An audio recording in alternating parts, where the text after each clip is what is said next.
আগামী দিনে সুন্দরভাবে এখানে অজুর ব্যবস্থা হয়, আধুনিকভাবে গাড়ি রাখার ব্যবস্থা হয়, পানি খাওয়ার ব্যবস্থা হয়। এত বড় ঈদগাহ ম্যানেজমেন্টের জন্য আপনাদের অনুদান অত্যন্ত জরুরি। আপনারা মুক্ত হস্তে স্বেচ্ছায় যে কোনো ব্যক্তি ঈদগাহের খেদমত করতে পারেন, বদ্দিন ফান্ডের সদস্য হতে পারেন, একটু জমি শেয়ার দিয়ে আপনি একজন জমিদাতা হিসাবে ঈদগাহে থাকতে পারেন। আমরা ভিডিওতে ব্যাংক অ্যাকাউন্ট নাম্বার অথবা বিকাশ নগদ নাম্বার দিয়ে দিব, সেখানে দিতে পারবে তো মানুষ? জি, ওখানে দিতে পারবে। জি।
আলাইকুম।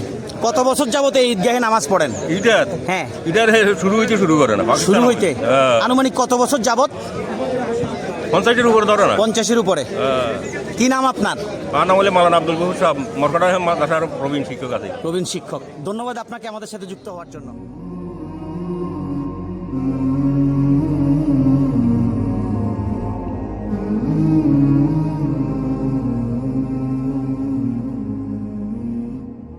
আসসালামু আলাইকুম রহমতুল্লাহ। জি হুজুর, আপনারা যে এই ঈদগাহ নিয়ে এত বিশাল একটা পরিকল্পনা করছেন, এই নিয়ে যদি আমাদেরকে একটু ক্যামেরায় কথা বলতেন। আপনাকে ধন্যবাদ সম্মানিত সাংবাদিক। আসসালামু আলাইকুম রহমতুল্লাহ। আমাদের এটা হচ্ছে কুমিল্লা জেলার 14 গ্রাম থানার কনকাবুত ইউনিয়নের সবচেয়ে প্রাচীন একটি ঈদগাহ। এই ঈদগাহের ইতিহাস প্রায় 200 বছর। এই ঈদগাহে অনেক বুজুর্গানে দিনরা এবং শোনা যায় যে এখানে একজন আওলাদের রসুল এই ঈদগাহ প্রতিষ্ঠিত করেছেন। একসময় ঈদগাহটি মাত্র 8 শতক জমির উপর নির্মিত হয়েছিল। বর্তমানে এই ঈদগাহটি প্রায় 3 কানি সম্পত্তি, ধরেন আপনার 3-4-12 120 শতকের চেয়েও বেশি সম্পত্তির উপরে, জমির উপরে দাঁড়িয়ে আছে এই ঈদগাহটি। এই ঈদগাহটি আসলে পরিচালনার জন্য এখানে খুব দক্ষ একটা পরিচালনা কমিটি আছে। প্রায় 15টি গ্রামের মানুষ এই ঈদগাহে নামাজ পড়ে। অনেক মানুষ এখানে আসে। কত সংখ্যক মানুষ হয় আসলে আমরা কখনো ওভাবে ক্যালকুলেশন করি না। প্রচুর মানুষ মাঠ ছাড়িয়ে রাস্তায়ও নামাজ পড়ে, আশেপাশে ছাদে নামাজ পড়ে। জি, ভিডিওতে এগুলো আসলে দেখা গেছে। জি, জি। তো এখন আমরা আসলে মানুষ জায়গা হচ্ছে না, অনেক জমি আমরা ক্রয় করার জন্য প্রস্তাব করেছি। আর ঈদগাহটি চলে মূলত আমাদের বদরের যুদ্ধের 313 জন সাহাবীর একটা নাম দিয়ে 313 সদস্যের একটি বদরিন ফান্ড কমিটি আছে। তারা প্রতি বছর 1000 করে টাকা পাঠিয়ে দেন ঈদগাহের অ্যাকাউন্টে। সেখান থেকে টাকা দিয়ে ঈদগাহটিকে আমরা সুন্দরভাবে পরিচালনা করে আসছি। আবার ঈদগাহের মাঠেও অনেক মানুষ স্বেচ্ছায় এখানে অনুদান দেয় বিভিন্নভাবে। এছাড়াও প্রবাসী ভাইরাও পাঠায়, সবাই পাঠায়, এমনকি মহিলারাও এখানে টাকা পাঠায়। আশ্চর্য হবেন যে মানুষ এখানে এসে দিয়ে যায় গোপনে। আর এগুলো দক্ষভাবে হিসাব নিকাশ করার জন্য কমিটি আছে, ব্যাংকের মাধ্যমে সব কিছু স্বচ্ছভাবে করা হয়। এখন বর্তমানে আমাদের আগামীতে 3টি কাজ। একটি হলো আমাদের আরও প্রায় 12 গন্ডা জমি ক্রয় করতে হবে। এই 12 গন্ডা জমি ক্রয় করার জন্য আমাদের আসলে মোটামুটি 30-35 লক্ষ টাকার প্রয়োজন। 12 ঘন্টা জমি তো এই ঈদগাহের আশপাশে, ঈদগাহের আশেপাশে। জি জি, এটা যদি ধরেন স্বেচ্ছায় কেউ 1 ঘন্টা 2 ঘন্টা 3 ঘন্টা দান করেন, এটা আপনি নিজে জমি কিনে ঈদগাহের নামে ওয়াকফ করে দিবেন। কিয়ামত পর্যন্ত এটা আপনার নামে থাকবে, সদকায়ে জারিয়া, সদকায়ে জারিয়া হিসেবে থাকবে। কারণ আমাদের হযরত মুহাম্মদ মুস্তাফা সাল্লাল্লাহু আলাইহি সাল্লাম বলেছেন যে মানুষ ইন্তেকাল করলে 3টা কাজ ছাড়া সব বন্ধ হয়ে যায়। এর ভিতরে একটা থাকে সদকায়ে জারিয়া, এটা জারি থাকে। তো আশা করি এই উসিলায় কেউ দান করবেন। এবং এছাড়াও এই জমিগুলো ক্রয় করার জন্য আমাদের আংশিক আরেকটি কমিটি হয়েছে। সেটা হচ্ছে যে জমি শেয়ার দিবে এক একজনে 22,000 টাকা করে। আপনারা যে কোনো ব্যক্তি 22,000 টাকা শেয়ার দিলে আপনার নামে একটি জমি ঈদগাহে বরাদ্দ হবে এবং সেটি আপনি ওয়াকফ করে দিবেন। কিয়ামত পর্যন্ত আপনার বংশ পরম্পরায় ঈদগাহের একজন জমিদাতা হিসাবে থাকবেন। আমরা একদিন পৃথিবীতে থাকবো না। একসময় ঈদগাহের যারা দায়িত্বে ছিলেন আজকে অনেকেই কবরবাসী, আমিও একদিন থাকবো না। বিশেষ করে এই ঈদগাহে যাদের অবদান আছে, 2-1 জনের নাম না বললেই নয়। বুলকরার সুফি লকিউতুল্লাহ সাহেব অত্যন্ত উঁচুমানের বুজুর্গ ছিলেন। নারায়ণদিয়ার হুজুর রহমতুল্লাহ আলাই অনেক বড় বড় বুজুর্গ ছিলেন। আমার আব্বা হাজি সুফি মোশাররফ হোসেন রহমতুল্লাহ আলাই, এটা সাময়িককালে উনি ইন্তেকাল করেছেন, সবাই জানেন। এখনও জিজ্ঞেস করেন, উনি অনেক বড় বুজুর্গ ছিলেন। অবশ্যই বিজয়করা সুইসা হুজুর রহমতুল্লাহ আলাই এখানে নামাজ পড়েছেন। বড় বড় আলেমরা এখানে নামাজ পড়েছেন। এছাড়া ধরেন বাংলা ইংরেজি শিক্ষিত অনেক প্রফেসর, অধ্যাপক, ডাক্তার, ইঞ্জিনিয়ার, এমনকি আমি এখানে এমপি, রাজনীতিবিদরাও আসেন নামাজ পড়ার জন্য। এত বড় ঈদগাহ। তো এটার যাতে আগামী দিনে সুন্দরভাবে এখানে অজুর ব্যবস্থা হয়, আধুনিকভাবে গাড়ি রাখার ব্যবস্থা হয়, পানি খাওয়ার ব্যবস্থা হয়।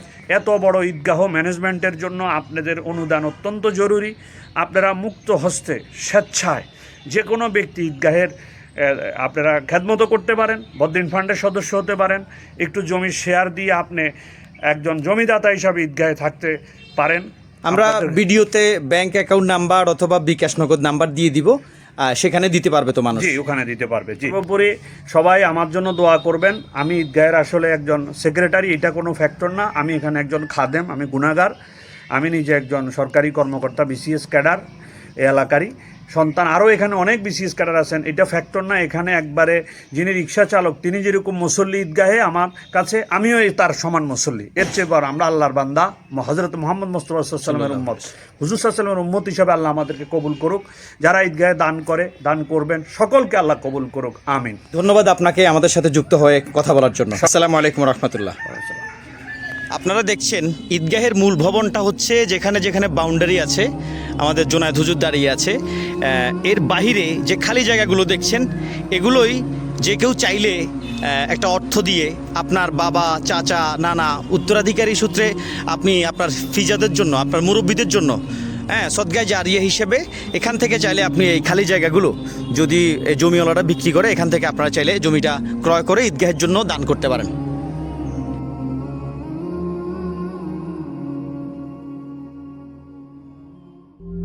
সকল প্রকার অডিও ভিডিও ডকুমেন্টারি বিজ্ঞাপন তৈরি করার জন্য খবর 14 গ্রামে যোগাযোগ করুন। ধন্যবাদ।